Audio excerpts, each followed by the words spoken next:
11절 말씀에 보시면 관주가 있는데 아래 부분에 보시면 인자가 온 것은 이런 자를 구원하려 함이니라. 이 부분이 있는 사본도 있고 없는 사본도 있고, 그래서 대부분 없는데 몇몇 곳에 이 말씀이 기록되어 있는 사본을 참고해서 읽으면 좋겠다고 이렇게 표시를 했습니다. 그 작은 자의 천사가 하늘에 계신 아버지의 얼굴을 항상 본다. 이 작은 자를 구원하기 위해서 인자가 이 땅에 왔는데, 이 작은 자가 잃어버린 자, 실족하게 된 작은 자, 그 작은 자를 예수님께서 구원하신다. 이제 이런 말씀이 되겠지요. 이 작은 자, 잃어버린 작은 자를 위해서 12절에 비유를 하나 주십니다. 어떤 사람이 양 100마리가 있는데 양 한 마리를 잃어버렸다. 그러면 99마리를 두고 그 잃어버린 양이 있을 법한 근처에 이 양을 찾지 않겠느냐, 이렇게 질문을 합니다. 그러면 제자들이 대답을 했겠지요. 아마 찾으러 갈 겁니다. 13절에 진실로 너희에게 말하기를 찾으면 길을 잃지 아니한 99마리보다 더 기뻐한다. 재밌는 표현입니다만 한 마리 찾으려고 99마리 들판에 놔두고 가느냐, 그런 우스갯소리도 할 수 있겠습니다만, 그 잃어버린 양, 잃은 양을 찾는 목자의 마음을 우리가 헤아릴 수 있는 것이죠. 이 작은 자, 실족한 작은 자를 잃지 않고 다시 찾는 것, 이 잃어버린 작은 자, 실족한 작은 자, 그의 천사가 항상 하나님의 얼굴을 보는 이 작은 자가 실족할 때 하나님은 잃지 않도록 찾아내는 그것을 하나님의 뜻, 아버지의 뜻으로 알라, 그렇게 우리에게 힌트를 주는 것입니다. 이 작은 자가 이제 15절에 보면 죄를 범한 사람으로 갑자기 바뀝니다. 작은 자는 형제로 표현되고 그 형제는 죄를 범한 사람으로 이제 표현이 바뀝니다. 실족했다 하는 것이 어떤 원인에 의해서 실족하게 되었지만 원인은 원인이고 그가 지은 죄는 죄입니다. 그래서 작은 자, 잃은 자, 또 실족한 자를 구원하는 것은 하나님의 뜻인데, 그 잃어버린 자, 작은 자, 실족한 자를 구원하기 위해서 주님께서 사람을 보내는 겁니다. 하나님이 보낸 사람은 목사가 아닙니다. 형제입니다. 그래서 15절에 1번 그렇게 적힌 관주를 보시면 맨 밑에 네게 죄를 범했거든, 이렇게 되어 있죠. 만약에 형제 중 하나가 실족해가지고 너에게 죄를 범했거든, 이런 뜻이 된단 말이에요.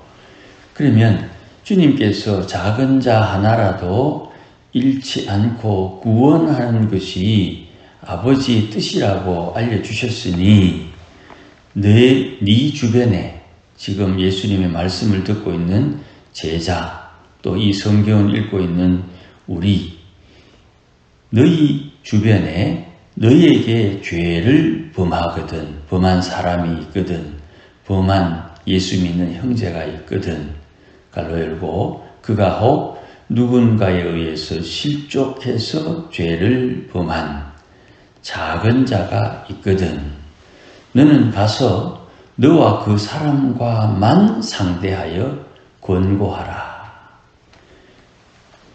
만약 들으면 네가 네 형제를 얻을 것이요. 이 형제를 얻는다는 것은 아버지의 뜻을 이루는 것이고 아버지의 마음을 가지게 되는 것이죠. 그런데 그 사람과 1대1로 너와 그 사람과만 상대하여 권고하는데 여기 권고하러 가서 싸우면 어떻게 될까요? 아버지의 마음이 없지요. 사실관계가 중요한 게 아닙니다. 형제가 죄를 범했을 때 둘이 만나서 그 형제의 잘못을 용서해 주러 가는 거죠.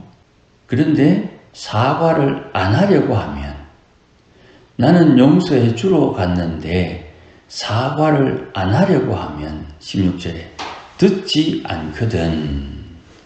한두 사람을 데리고 가서 두세 정인의 입으로 말마다 확정하게 하라. 자, 우리 생각에 이런 생각도 가질 수 있습니다.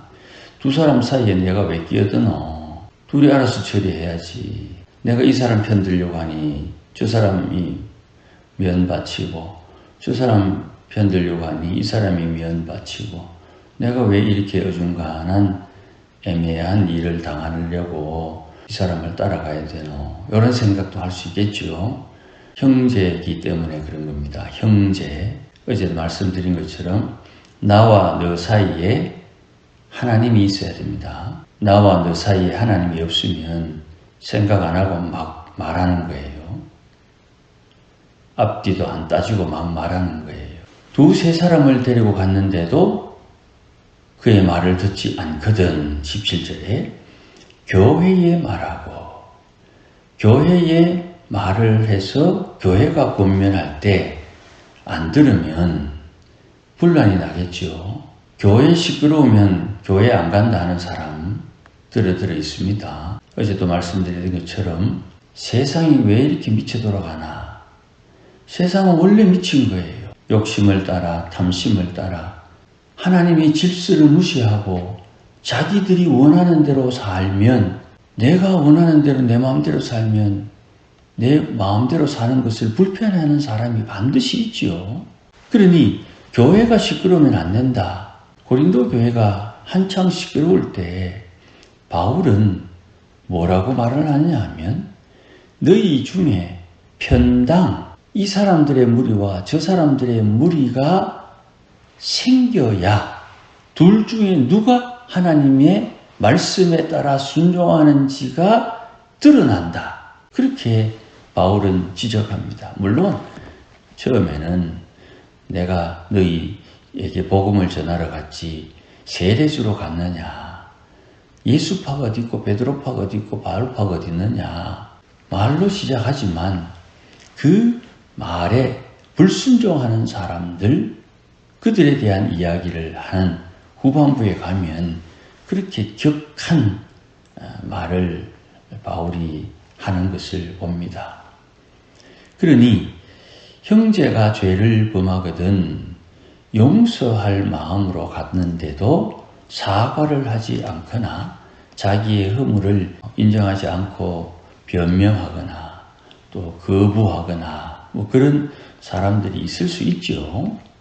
그럴 때 두세 사람 같이 가자 할 때 그 내가 끼워줄 수 있느냐, 또 교회의 말을 했는데 교회 말을 듣지 않을 때 분란이 나는 것을 이해하고 그 분란 속에 하나님의 말씀이 제대로 역사할 수 있도록 동참할 수 있느냐, 이게 주위에 있는 사람들에게 요구되는 이야기죠. 이것이 교회가 범죄한 형제, 낙심한 실족한 형제를 다시 찾는 과정이 되는 거예요. 이런 것 자체를 아이고 속 시끄럽다. 이거는 전혀 다른 이야기죠. 최근에는 지난 한 4, 50년 동안 거의 교회는 7일을 잘 안 합니다. 교회가 7일을 하지 않는 이유는 교회가 7일을 했는데도 불구하고 그 사람이 교회의 7일을 수용하지 않는 반발이 크기 때문입니다. 교회가 치료를 했는데 말도 안 된다. 여만 교회가 저 교회 가겠다 하고 저 교회로 갈 때 이 당회가 권위가 없어진다고 생각하는 거예요. 전혀 그렇지 않은데 가령 이런 겁니다. 교회가 예배를 하는데 예배를 방해하게 되면 그것을 교회가 어떤 적절한 조치를 취해야 됩니다만은 그것을 대부분 그렇게 그냥 우발적인 사건으로 좀 생각을 하고 스스로 잘 알겠지 그렇게 생각을 합니다만은 원래 그것이 법정으로 하게 되면 좀 심각해집니다. 예배 방해하면 징역입니다. 그리고 500만 원 이하. 교회가 하나님께서 주신 치리권이 있습니다. 그것을 누가 하느냐? 당회가 하는 거죠. 당회가 얼마나 소중하고 대단한 권세를 가졌는지를 몰라요. 하나님께서 세운 영적 질서가 기관에 의한 질서가 세워져야 되죠. 그것을 당회장이 책임을 지는 것입니다. 그래서 당회장이 치리를 하게 되면 그 사람의 치리를 푸는 것은 치리한 그 목사만 할 수 있습니다. 어디에 가든 죽기 전에는 안 풀리는 거예요. 그런 심각한 배경이 있는데 그런 것들을 잘 우리가 겪어보지 않으니까 치리하는 것이 자랑은 또 아니고요. 그러다 보니까 그 내용을 속속들이 잘 모를 때가 들어 있어요. 어쨌든 형제가 죄를 범할 때에 잃어버린 양을 찾는 목자의 심정으로 그가 어떤 원인에 의해서 실족하게 된 작은 자, 그의 천사가 항상 하나님을 뵙는 그런 작은 자를 구원하고 회복하고 다시 교회로 받아들이기 위해서 형제는 죄를 범한 형제를 권면하고 권고해야 된다. 이 절차도 1:1, 1:다수 교회와 그 사람 그렇게 하되 교회의 말을 듣지 않거든 이방인과 세리와 같이 여기라. 이방인과 세리처럼 여긴다 하는 말은 아주 냉정한 것이지요. 그렇게 취급하는 것을 볼 때 정없다. 참 믿는 사람들이 어떻게 저렇게 냉정할 수 있노? 그런 소리 들을 수 있겠지요. 속도 모르면. 그런 사람들이 들어 있습니다. 자, 18절 말씀에 예수님 말씀합니다. 이렇게 너희에게 말한다. 땅에서 매면 하늘에서도 매인다.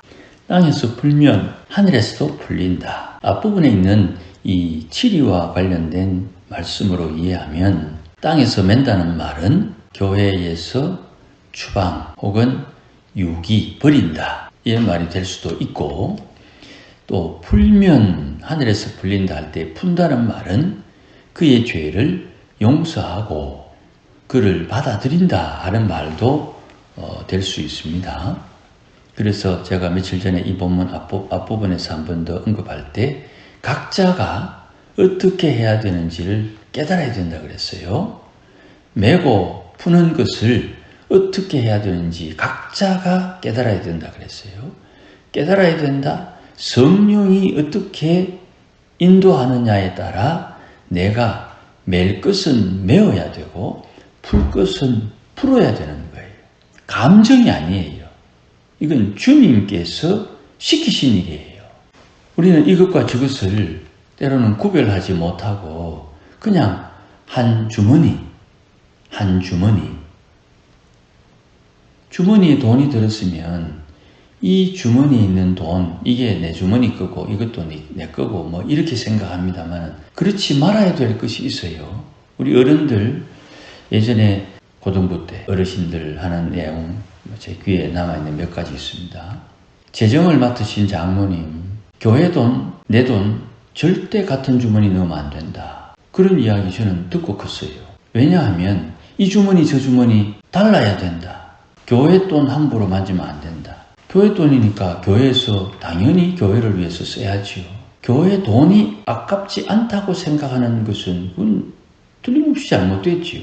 그런데 그 돈을 한 주머니에 안 넣는다. 제가 들은 어른들의 어릴 적 소실적 이야기입니다. 그런 이야기를 이제 목사가 되고 생각해 보면 8계명 도둑질하지 마라.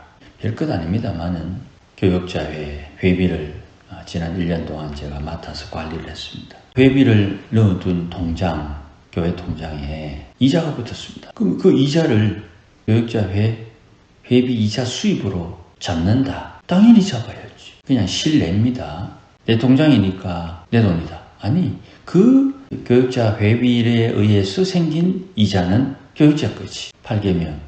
그 지극히 작은 몇십 원, 몇백 원을 훔치지 않고 당연히 저의 것으로 알고 그에게 다시 돌려주는 별것 아닌 행실. 그 어릴 때 들었던 그런 말씀에 의해서 뭐 당연한 거 아닌가. 우리가 하나님의 일을 할 때에 우리가 하는 행동은 주의 뜻을 이루는 거예요. 작은 자 중 하나라도 잃는 것은 아버지의 뜻이 아니다. 아버지의 뜻을 이루기 위해서 형제의 죄를 용서하기 위해서 찾아가 권면하는데 안 들으면 두세 사람, 안 들으면 교회, 안 들으면 이방인과 세리와 같이 취급하라. 이 절차는 당연히 그래야 되는 거예요. 아이고 정없다. 정없다고 생각하는 그 생각이 잘못된 거예요. 왜요? 아버지 뜻을 이루고 있지 않으니까. 눈에 보이는 정없다 그게 하나님 앞에 심판받는 이유가 된다 이 말입니다. 내하고 친척이기 때문에 내가 자주 알기 때문에 내가 저 사람의 사정을 알기 때문에 저 사람을 동조하는 것이 아니고 아버지의 뜻이 무엇인지를 알고 저 사람을 대해야 되는 거예요. 그러면 아버지의 뜻을 알기 위해 나는 성령의 충만함을 받아야 된다. 성령의 충만함. 왜 실족했는지를 간파할 수 있는 통찰력이 있어야 되는 거예요. 교회가 그런 기능을 해야 되는 거예요. 이걸 다른 말로 표현하면 교회 당회 장로님 10명이 있어도 그 10명과 담임 목사 1명은 1대1입니다. 지금은 교회 정치를 가르치는 시간이 아니기 때문에 그런 짧은 이야기가 좀 들어놓을 필요가 있어요. 그래서 19절에 말합니다. 두세 사람이 합심하여 기도하면 하나님께서 그들을 위하여 이루어 주신다. 뭘 놓고 기도합니까? 아버지의 뜻을 놓고 기도하는 거죠. 기도는 내 뜻을 놓고 기도하는 게 아니고 아버지의 뜻을 알고 그것을 구하는 것이 기도예요. 기도합시다. 뭘 기도합니까? 물론 우리 이 땅에 살면서 이것도 필요하고 저것도 필요한데 주님 주기도문 가르치실 때 산상수훈에 그런 거 기도하지 마라. 너희에게 필요한 게 뭔지 하나님 다 알고 있다. 너희는 먼저 그의 나라와 의를 구하라. 그의 나라와 의를 구하는 것이 기도예요. 내가 하나님의 뜻을 알고자 하는데 알 수 없도록 막는 것이 있으니 그게 죄다. 그래서 기도의 내용은 회개가 되는 거예요. 회개. 내가 구하는 것 말하다 보면 5분 하고 나면 구할 게 별로 없어요. 건강하게 해주십시오. 자녀들 잘 되게 해주십시오. 자녀들의 이런 문제가 있습니다. 이 문제를 풀어주십시오. 우리 이웃에 이런 사람이 있고 저런 일이 있고 이런 일이 상황 하나님 도와주십시오. 그렇게 기도하면 내가 알고 인지하고 깨닫고 있는 부분을 기도하면 한 5분, 10분, 길도 20분도 할 수 없어요. 그러면 20분 이후에 1시간 기도하고 2시간 기도하고 3시간 기도할 때 그 기도는 뭘로 채우느냐? 회개로 채우는 거예요. 회개로. 회개하면서 하나님 앞에 구하는 거예요. 그리고 내가 무엇을 구해야 될지 회개하면서 깨닫게 되고 그것을 구하면서 기도의 폭이, 신앙이, 믿음이 지금 내 중심으로 내 주위의 상황이 어떻게 돌아가는지 하나님 앞에 깨닫게 된다 이 말입니다.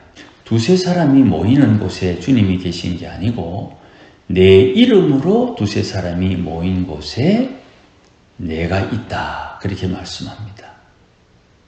요 내가 있다 하는 것은 주님이 어찌 계십니까? 영으로 성령으로 함께 있는 것이죠. 그러니 오늘 본문 18장 1절에서 20절까지 쭉 읽으면서 성령으로 예수님이 함께 하셔서 하나님의 일을 진행할 것을 예수님께서 일러주신 거예요. 지금 제자와 예수님이 대화를 하고 있으나 이런 일을 주님께서 자연스럽게 이루어갈 것임을 깨우쳐주고 있는 거예요. 그러니 성령께서 어찌 일을 하시는가를 듣는 통찰력이 우리에게 있어야 되고, 그 깨달음이 오늘 내가 신앙생활을 하면서 내가 행동해야 되는 행동 거지를 알려주는 것이죠. 아무 생각 없이 앞뒤 안 잡고 내가 이해하고 내 편이고 내가 좋아하고 내가 은혜 입은 사람 편을 드는 게 아닙니다. 성령의 인도함을 따라 행동을 해야 되는 것입니다. 그것이 우리에게 필요한 겁니다. 그것이 기도하는 사람들이 하는 행동이 되는 것입니다.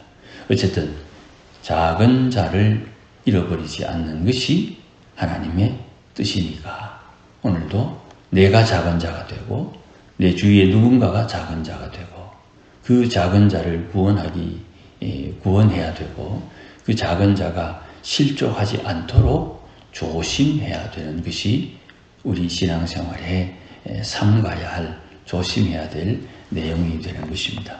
오늘도 주님의 선하신 뜻을 따라 살면서 하나님이 우리를 위해서 베푸시는 그 큰 은혜와 함께 조심하는 일이 있음을 잊지 않는 지혜가 있기를 주의 이름으로 축복합니다. 기도하십시다. 하나님 아버지 고맙습니다. 주의 선하신 손길 허락하소서. 오늘도 주와 동행하는 은혜를 허락해 주옵소서.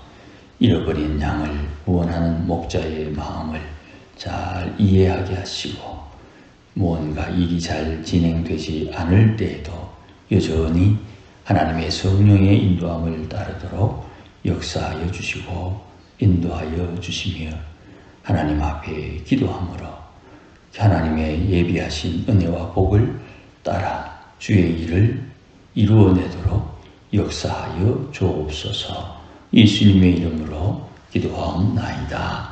아멘.